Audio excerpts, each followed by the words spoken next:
Welcome back, everyone, to another episode 4 of the Silent Fire podcast. I'm Colin Nicolle, and I'm here with Joshua Hoffert.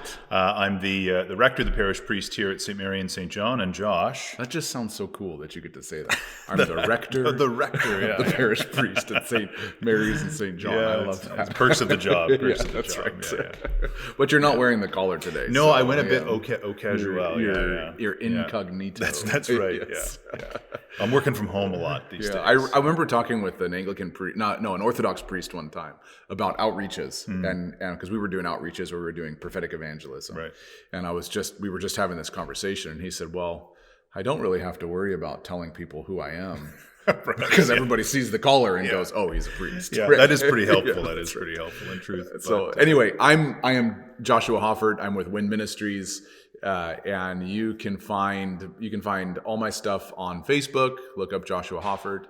You can look up Wind Ministries on Facebook, windministries.ca, or go to the website silentfire.ca. That'll tell you everything about what we're doing. Yeah, and if you like what you hear and see today, like, share, subscribe, and engage with us. Comment, email, hit us up on Facebook. We'd love to chat with you and get your thoughts about the stuff we're talking about. Yeah, that's right. But today, in this episode, we're here to talk about the life of God. So we've been started, our last episode was about the knowledge of God.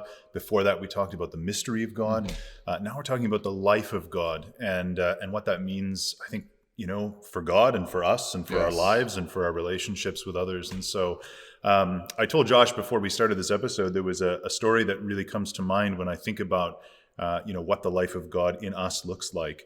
And it was something I preached on in the summer, actually at a wedding. This is always, people get a bit, I don't know when you preach about a martyrdom at a wedding, but maybe that's the point. Well, being married is a kind of martyrdom. It is a total martyrdom. It is, and that is exactly what my sermon said. It is. But the story I talked about, and I said to Josh, I'm trying to remember it, but it's about a girl named Blandina, Saint Blandina, who lived during some of the worst persecutions of the Christian church in the early centuries.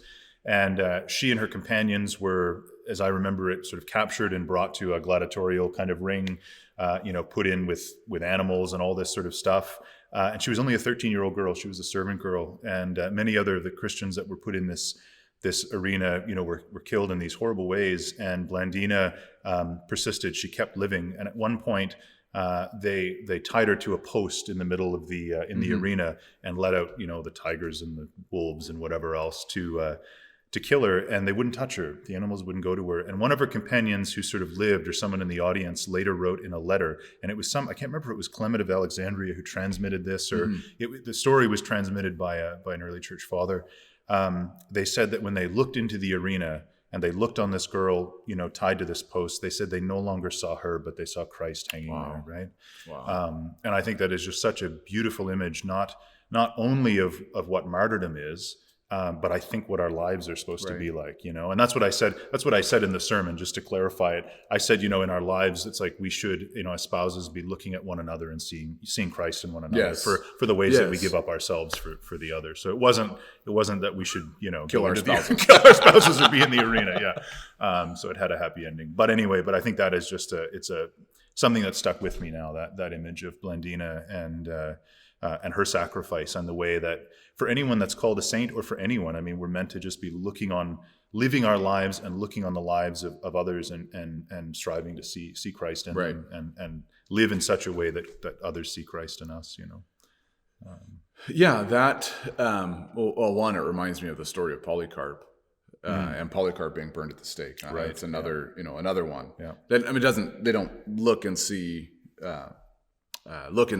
Jesus in Polycarp, but they're going to burn Polycarp at the stake. And Polycarp, by the way, for those of you who don't know, he was a disciple of John the Beloved, right? Yeah. So very early on, one of the what do they call them? The Apostolic Fathers, right? Polycarp would be, and recorded in the Martyrdom of Polycarp. But he's taken to another Roman Colosseum, and he's going to be burned at the stake, and they tell him to deny Christ. Yeah. And he basically, I'll butcher the statement, but it's beautiful when you read it. How can I deny someone for these 86 years that has done nothing but love me? Right. Something like that. Yeah, it's just this beautiful display. Amazing. So I love seeing one of the great places to see the life of God is the stories, like these incredibly heroic stories. See, one of the things that strikes me today, and I don't know, you can comment on the Anglican perspective of this, is this might be controversial. Remember a couple years ago, there was a young man who went to India and had a heart for this unreached tribe. Do you remember this? And he kind of snuck into the country and arranged transport to the island. And he went to the island, and he'd try and like get to know the tribe. And after a couple of days, they ended up killing him. Right. And it just became this international thing. And I remember the responses to the story were pretty varied. Some people were saying, well, this is just like, I mean, even Christians were just saying, well, this is just the same colonial mission mentality that we've always had. And there, I mean, there's some truth to that, right? You just missions for, especially as the kingdom of the kingdom of Britain was expanding, and the mission of the church and the expansion of the kingdom became part and parcel, right? And so sometimes those things got kind of overlapped. A bit too overlapped. Yes, so the colonization of India, all that kind of stuff. But you see it, but they also provided incredible opportunities for evangelizing a nation. Absolutely. Anyway, I thought that it was interesting that nobody really considered his martyrdom a success. And that to me was interesting, that today if someone's martyred, we don't use that terminology in the charismatic church anyway. He was killed. So when he was killed, he failed in his mission. But by that metric, Jesus failed. And martyrdom is just not something that we honor or even think about today. We think it's a failure of the mission rather than the ultimate call to die in love on behalf of someone else.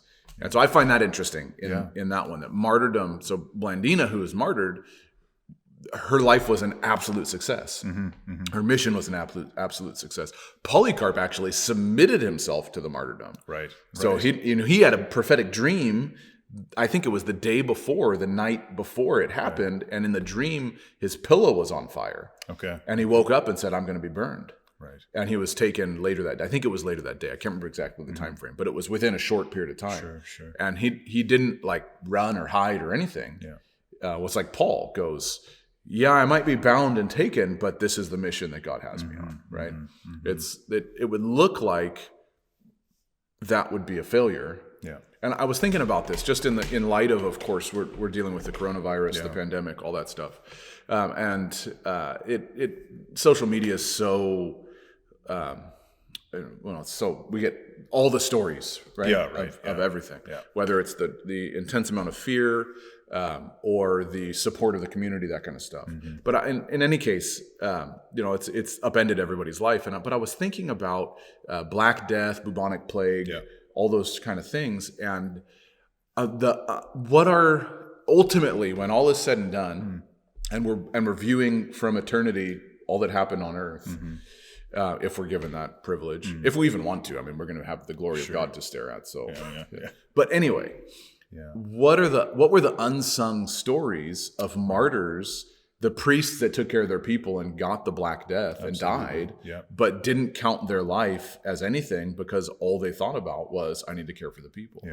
And I wonder how many people what was it, like a third of the world's population, the known world at that time, was wiped out. It's crazy how many people died. But how many of them would be called martyrs that we have no idea that they were martyrs, that they just went, my mission in life is to empty myself for this person. Which it makes me think also of one of the early desert fathers. I love the stories of his life. Agathon, Abba Agathon. I always like referring to him as the Abbas and the Ammas. Abba Agathon, and one of the notable statements he made was, if I could exchange my body with that of a leper, that would make me happy. For that indeed would be perfect love. Right. That's like, and he's serious. Right? Absolutely. One of the stories in his life was he like most of the Desert Fathers and the Desert Mothers, he was weaving baskets and mats, and then he'd go to the city and sell them, and then get the bread and the stuff that he needed for the next few months to live. So he'd finished weaving these baskets and mats, went to the city, and on the way he finds a man on the side of the road who's sick and on the verge of death. So he hoists the man on his back, carries him into the city, sells the baskets and mats, rents an apartment, and nurses the man back to health for 4 months, and then goes back to his dwelling to continue seeking God in silence and solitude. So to him, it wasn't even a thought of, should I care for that person or not? And I think today, I remember here, I'll just share a personal story. This one gets me when I think about it. I was in Hong Kong a number of years ago with some friends, and we were going to the red light district to do an outreach. We were going to go to the prostitutes and prophesy over them. And as we were walking to the place where we were going, there was a man laying on the ground with no shirt on, who had no arms. And he was just kind of writhing around. And he was there begging, right? But he was laying on his stomach on the ground, writhing around. And it was one of the most convicting moments in my life, because I didn't do anything.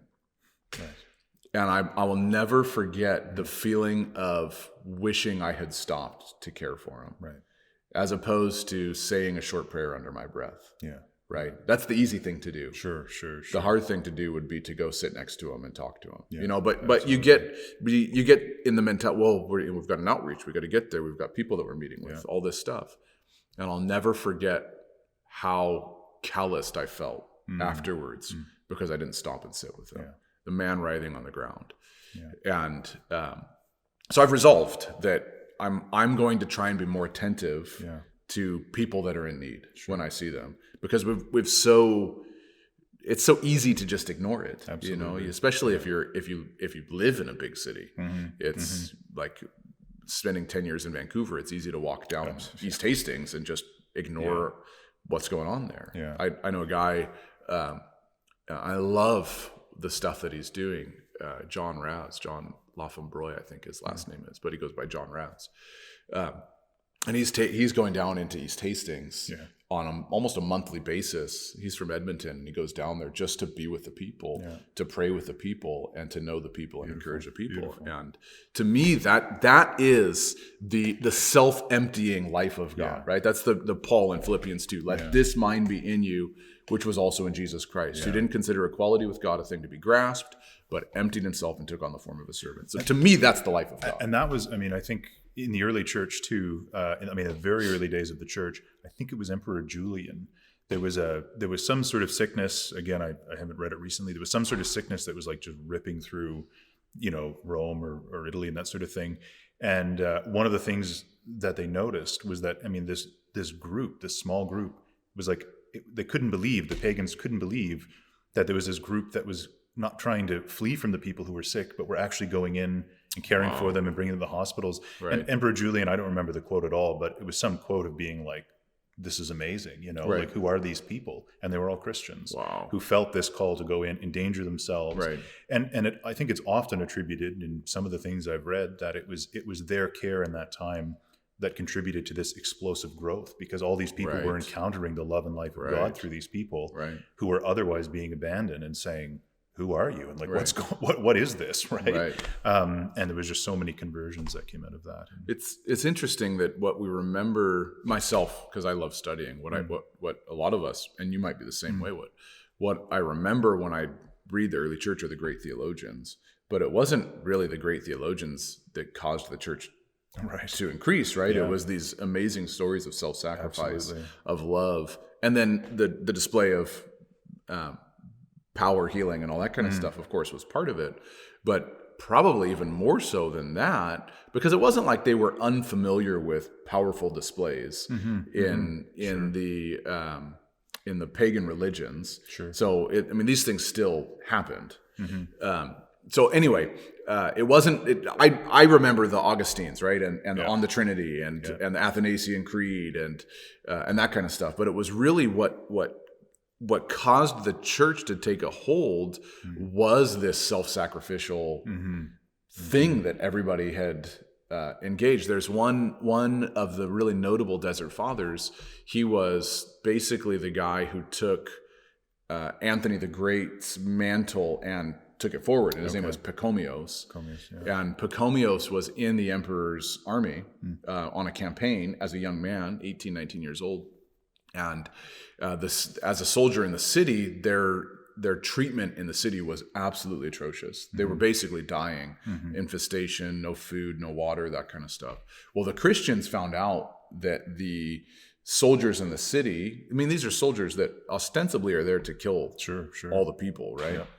The Christians found out that the soldiers were not being cared for, so they went to the soldiers and started caring for them, right? They took the food to them, they cared for them, they cleaned them, all this stuff. So Pachomios resolved that when the war was over, he was going to find the first church that he came across and dedicate his life to God. Wow. Which is exactly what happened when the emperor's army was disbanded, the war campaign was over. He goes to a church, dedicates his life to God, and goes to find, I think he found Abba Pacon, who mentored him, and eventually starts a monastery. And I think if I remember right, it says something like, by the time he was done, he had raised up 7,000 monastic followers, right? Yeah. And so he was really the next great catalyst from Anthony the Great. Sure. And his inspiration was the self-sacrificial life of the Christian. And that is like, I have some good friends in a foreign country. I won't say which foreign country. And the foreign country is not a Christian country. And they are trying to find ways to bridge the gap in the culture to share the gospel. Right. And I think I don't know, myself personally, you almost are in growing up in North America, you're almost conditioned to feel bad for being a Christian. Right. And for wanting to share the gospel with people. Sure. And so you've got to like, well, we have to do acts of service, but not with the ulterior motive to get people saved, because then they'll know we have an ulterior motive. Right. Yeah. And I'm starting to think that's hogwash. Right. It really is. The greatest reason for me to do an act of service would be to see them in the kingdom. Yeah. And so I've got these friends in this foreign country that are facing persecution daily. Some of them, threat of death. Some of them beatings. All this kind of stuff that's happening. But they're looking for ways to bridge the gap into the culture. Right. So they'll set up like kindergarten schools, right, where they teach kids and feed kids.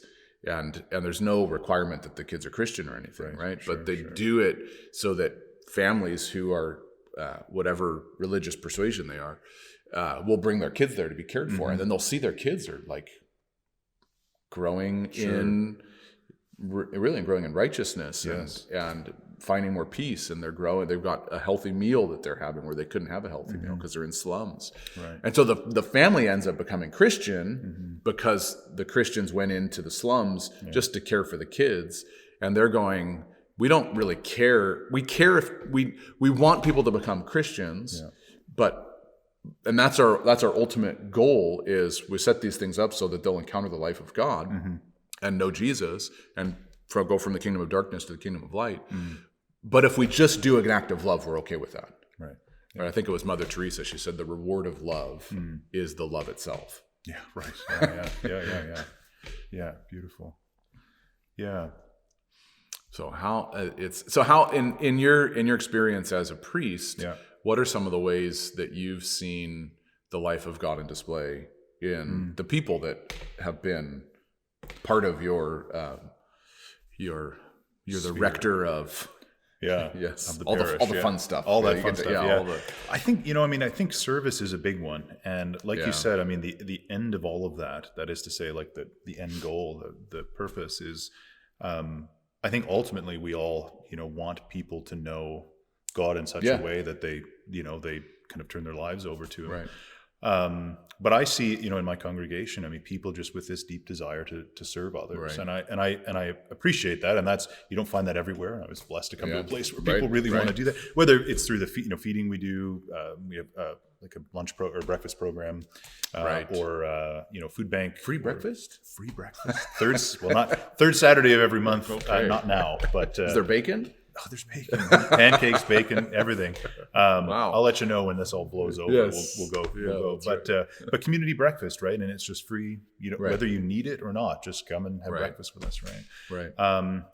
Dedication to the food bank, and I think it's because there's people here that have required or received the life of God from others in such a way. And it's like when you know your own poverty and when you know the blessings that God can give you, Right. I mean, it's amazing how people just sort of will be like, well, I have to turn this around and give. Like, Right. how can I receive that Right. and then not give that back? I came into contact with my own depravity, and God went, I choose you anyway. Yeah. And now I want to go forward and embody that to others. Of course, and yeah. show them the life of God that I encountered. Yeah. Yeah, absolutely. Yeah. That's beautiful. Yeah. Yeah. I mean, that makes me think of the opportunities here in, was it just in the fall? We had in Summerside where we had the big windstorm, the hurricane force winds that came in September. Dorian. And with our church, Summerside Community Church, we had the base, because we had the big parking lot. So it was the base for Billy Graham And Samaritan's Samaritan Purse to come in, right? And that created an opportunity for people from all over the community to go help with the cleanup. Absolutely. And there was so many stories that were coming out of people being prayed for, people just like, especially older people that couldn't actually clean up their, and so we were able to go and serve in the community. And that was at the cost to your time, energy, effort, all that kind of stuff. And so looking at that, I do think that the life of God is on display most often when we serve each other, because we're not thinking about ourselves, and I think we're too often we're caught up in. And this is actually early church, Desert Father. One of them said, "We've exchanged the greater call for the lesser call," and he said, and so this is 1600 years ago, and he's saying, when the call to go love someone, if they're sick, to go anoint them and pray for them, when that comes, I say, I'm busy with my work. It's 1600 Sound years ago. familiar? Sound familiar? I'm busy with my work. And so we've exchanged the greater call, which is to love, with the lesser call, which is to work. Yeah, right. And we've gotten those priorities out of whack, and that's probably just more emphasized today. Yeah. And I would do this except I'm busy. I really want to do this except I'm busy. But you do see your priorities and what you commit your time to. Sure. And it's not, and he's not saying stop working. No. He's saying in all that you do, prioritize love. Yeah. Prioritize the emptying of yourself, the giving of yourself. It's the Greek term in Philippians 2 is the kenotic part of the gospel, kenosis, right? The self-emptying of Jesus. Yeah. That ultimately, and I think in Philippians 2 it says the ultimate obedience was death on the cross. Yes. So to me, the greatest example of the life of God is dying on behalf of another. And your life is not your own. Yes. It's bought with a price. Yeah. And so then the grace of martyrdom, when we properly categorize that, the grace of martyrdom becomes the ultimate display, and it doesn't become the failure of the mission. It becomes the self-emptying of the person and the ultimate sacrifice, right? Yes. The ultimate example of that, anyway, the ultimate sacrifice is Jesus. The ultimate example of that is to die on behalf of another. Now I'm thinking too, like as we've been talking now for a little while about these sort of self-emptying acts and help, and I talked about the ways that I see the life of God lived out in the congregation. But I think too about people that are who can't come to help at the breakfast, who can't go out and clean up logs, and this life of God, I think too, and we can maybe talk about this for a minute, is it doesn't have, the service doesn't have to be physical, and I think that it doesn't. There are people I know in this church, I'm sure in every church, that I'm like, I was humbled one time. I after 2 years of being here, I think, I found out that there was this small group of people that would get together once a week, and among many other things, just prayed for me and my ministry. Right? And I'm like, it almost makes me cry now just thinking about it. That was like a year and a half ago I learned that. And it's like, there's just people that I think, there's people that can go out and bear the weight in their prayer and in their body, and there's people that can just bear that weight in the prayer. But I think it's no less a martyrdom to give up your time to pray for others.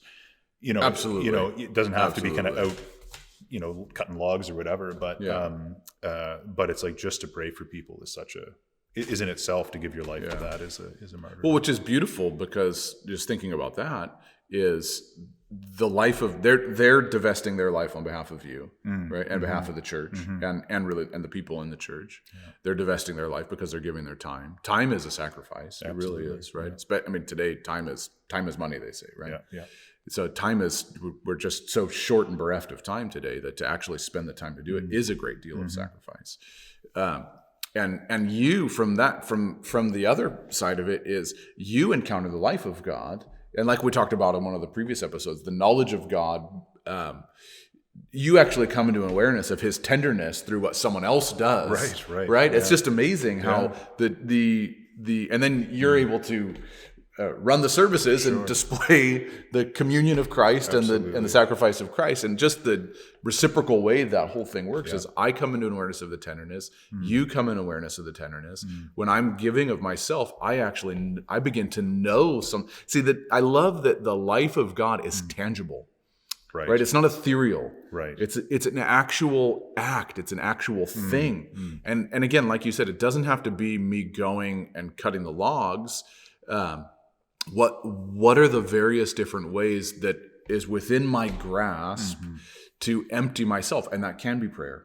Yes. And that can be the mom at home with their kids. Absolutely, right? Like that. It doesn't mean great acts of service have to be you go and rent the apartment for 4 months and nurse the guy back to health. No. Those are great examples that show us the principle and the ethos of the Christian life. For sure. But how do the mom at home almost every mom at home empties herself on behalf of her children, right? Family, yeah, because with the family. But the difference is, and in this way, maybe in the next episode where we talk more about sacraments and the life of God in the church, the difference is. Two different moms. One can be, because a mom empties herself regardless, right? My kid said one time, I said, Dad, we don't want to, my daughter actually said this, I don't want to be a mom when I grow up. I want to be a dad. And I said, well, why would you want that? She said, because moms work really hard. Wow. Good. Yeah. I said, well, I work. Come on.